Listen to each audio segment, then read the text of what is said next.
ጤና ይስጥልን አድማጮች፣ ሰበር መረጃ ሰምቷል። ጀነራል ጻድቃን ማንም ያልጠበቀውን ጥብቅ ወታደራዊ መረጃ በድንገት ይፋ አድርጓል። የነ ደብረ ጽዮን ቡድን ወደ መሀል ሀገር ሰብሮ ለመግባት እንቅስቃሴ ላይ ስለመሆናቸውም ተደርሶበታል ነው የተባለው። በወልቃይት ሲጠበቅ የነበረው የህወሓት ጥቃት ባልተጠበቀበት ግንባር ድንገት ሊፈነዳ እንደሚችልም ጀነራሉ ተናግሯል። ታዋቂው ባለሀብት በ30 ዓመት ጽኑ እስራት መቀጣቱ ተሰማ።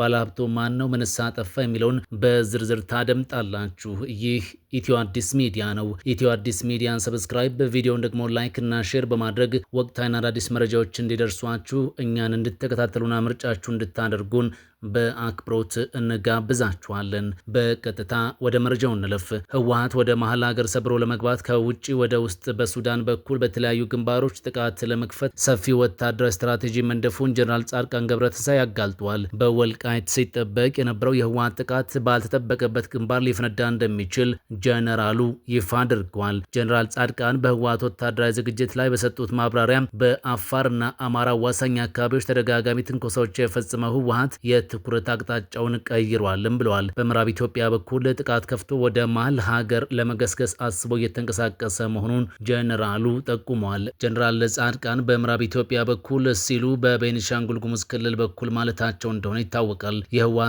ጀነራሎች በአሁኑ ወቅት ሰፊ ወታደራዊ ስትራቴጂ ነድፈው እየተንቀሳቀሱ መሆኑን የገለጹት ጀነራሉ በተለይ ከውጭ ወደ ውስጥ ለማጥቃት ተዘጋጅተዋልም ብለዋል። ለዚህም ሱዳንን እንደ ዋና ወታደራዊ መንቀሳቀሻ እየተጠቀሙ መሆኑን ተጨባጭ መረጃዎችና እንቅስቃሴዎች መኖራቸውን ተናግረዋል። ሱዳን ውስጥ ለዓመታት የተደራጀው አርሚ 70 እንደ ቀጥና ሚዛን ማስጠበቂያ ለመጠቀምና ከውጭ ወደ ውስጥ ለማጥቃት ተጨማሪ ኃይል እያስገቡ ነው ብለዋል። በቅርቡ አርሚ 13 ወደ ሱዳን መሻገሩን ያረጋገጡት ጀነራል ጻድቃን ሌሎች ተጨማሪ አርሚዎችም ሊጨመሩ እንደሚችሉ ፍንጭ ሰጥቷል። አርሚ 13 ወደ ሱዳን ለመሻገር ሲንቀሳቀስ መንገድ ላይ 2 ጊዜ በድሮን ጥቃት ቢመታም የተረፈው አርሚ 70ን ተቀላቅሏልም ብለዋል። ሽራሮ ላይ የተፈጸመው የድሮን ጥቃት በህወሓት ማረጋገጫ የተሰጠበት ቢሆንም ሱዳን ከገባ በኋላ ሸረሪና ላይ ተጨማሪ ድብደባ መፈጸሙን ጀነራሉ ገልጸዋል። ህወሓት ወደ መሀል ሀገር ሰብሮ ለመግባት መርጦታል በተባለው ቤኒሻንጉል ጉሙዝ ክልል በኩል አርሚ 70ን ከሱዳን ጦር ጋር አሰልፎ መዋጋቱን ጀነራል ጻድቃን መረጃ እንዳላቸውም ተናግሯል። አርሚ 70 እስከ ኩምሩክ ድረስ ዘልቆ በመግባት ውጊያ አድርጎ ተመቶ ወደ ኋላ መመለሱንም ጠቁሟል። ህወሓት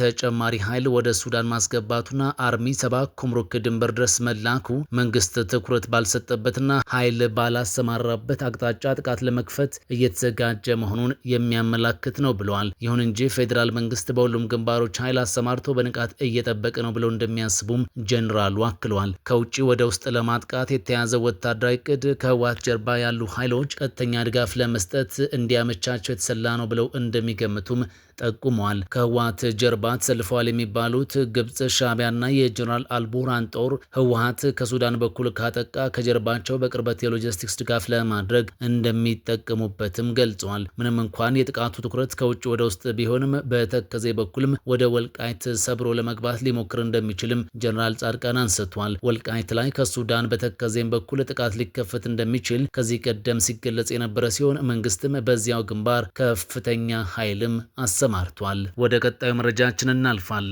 ታዋቂው የቻይና ባለሀብት በአሜሪካ የ30 ዓመት ጽኑ እስራት ተቀጣ። በአንድ ወቅት ከቻይና እጅግ ባለጸጋ ነጋዴዎች አንዱ እንደነበር የሚነገርለት ጉኦ ዊንጊዎ በቢሊዮን ዶላር በሚቆጠር የማጭበርበር ወንጀል በአሜሪካ ፍርድ ቤት የ30 ዓመት ጽኑ እስራት ተፈርዶበታል። የቀድሞው የሪል ስቴት ባለሀብት በ2017 ከቻይና በመሰደድ ወደ አሜሪካ ያቀና ሲሆን እዚያም ራሱን የቻይና ኮሚኒስት ፓርቲ ተቺ አድርጎ በመቅረጽ በርካታ የኢንተርኔት ተከታዮችን ማፍራትም ችሎ ነበር። ይሁን እንጂ ግለሰቡ ሲንቀሳቀስ በነበረበት ወቅት በማደራጀት በማጭበርበር እና ህገወጥ ገንዘብን ህጋዊ አስመስለው በማቅረብ ወንጀሎች ጥፋተኛ ሆኖም ተገኝቷል። የኒውዮርክ ፍርድ ቤት ዳኛ በሰጡት ውሳኔ ግለሰቡ በቻይና ዲሞክራሲ እንዲሰፍን የሚፈልጉ ሰዎችን እምነት በመበዝበዝ የሰበሰበውን ገንዘብ ለራሱ ቅንጡ ህይወት ማደላደያ መዋሉን ገልጸዋል። የአሜሪካው አቃቢ ህግ ለቢቢሲ በሰጡት መግለጫ ግለሰቡ ከተሰጡት በርካታ ህጋዊ እድሎች ጋር ከመስማማት ይልቅ በሺዎች የሚቆጠሩ ሰዎች የጣሉበት እምነት ለግል ስግብግብነቱ ተጠቅሞበታል ብለዋል። አቃቢ ህጉ አክለውም የዛሬው ውሳኔ ዝናና ሀብት ከህግ በላይ ሊያደርጉ እንደማይችሉና ቤተሰቦችን በመበዝበዝ ራሳቸውን የሚያበለጽጉ አጭበርባሪዎች ከባድ መዘዝ እንደሚጠብቃቸው ያሳየ ነው ሲሉ ተናግረዋል። ይህ ኢትዮ አዲስ ሚዲያ ነው። ኢትዮ አዲስ ሚዲያን ሰብስክራይብ፣ በቪዲዮቹን ደግሞ ላይክ እና ሼር በማድረግ እንድትደግፉና እንድታበረታቱን እንጋብዛችኋለን።